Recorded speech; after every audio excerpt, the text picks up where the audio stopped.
กูบอกให้มึงสติแน่ส เอ ติแน่สติแน่สติแน่ จ้าสติจ้า สติแน่กูบอกให้มึง หูแล้ว สมองมึงสติแน่สมองมึง จ้าสมองกูมีสติ สมองต้องมีสติ เอาเข้าไป ต้อง เอาเข้าไป สติแน่สติ โอ้ แน่ คนที่ขาดสติคือมึงแหละบอกปอบชีวิตสุดหล่อมาแล้วเคโอติกเว้ยฮึบมันแน่นอกก็โยกออกเขาเป็นใครนะคะเขาเป็นใครนะคะมันไม่กระตุกกระตาบาร์บี้ดาดับกูกำลังซึ้งอยู่บักนั้นกะมวนบ่เบิงบ้านบ่เบิงเมืองเนาะกูกำลังซึ้งเด้นี่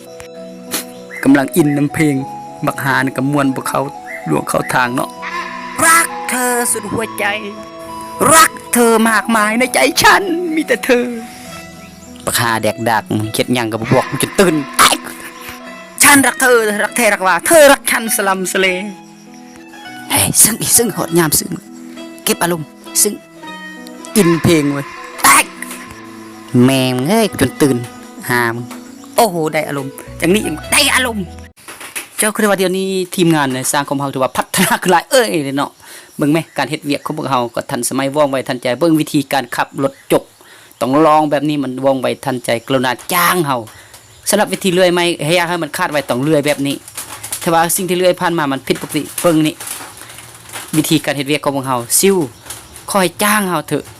จ้างเฮาเดี๋ยวนี้เลยเพราะว่าเวียกของท่านจะแล้วไวที่สุดนี่คือการเฮ็ดเวียกของพวกเฮา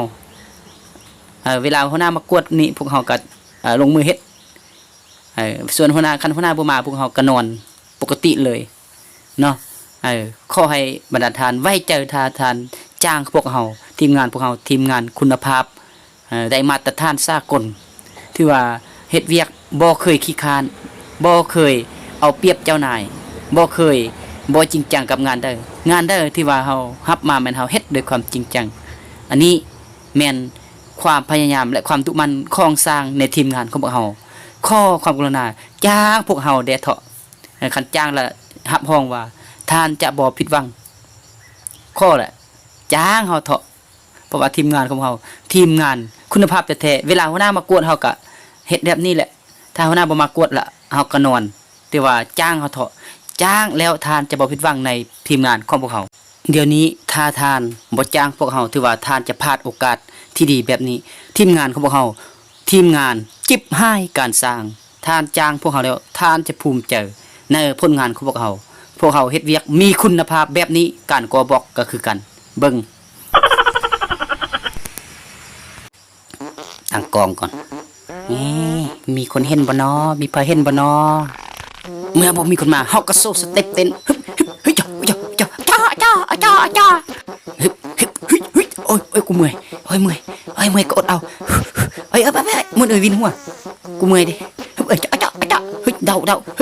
ทาเต้นคิดใหม่เมื่อวานนี่จ้าแบ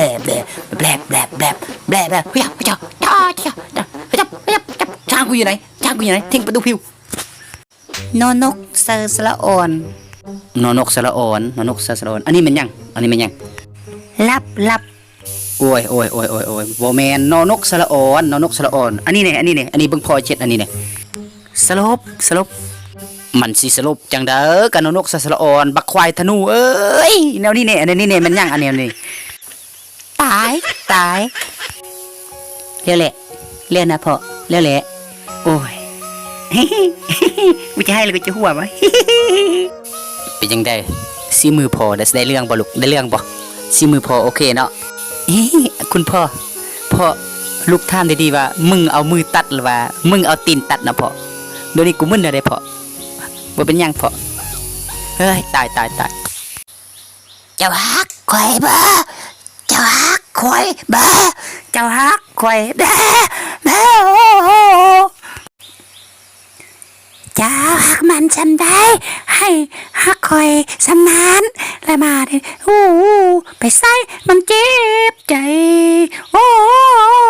อย่าลืมไข่ดูเจ้าคนงามแหวสบู่บุคาลอรถซิวรถฟ้าเนาะแล้วก็รุ่นโซกรุ่นใส่คอคำรุ่นของรางวัลหลายๆอย่างเด้อ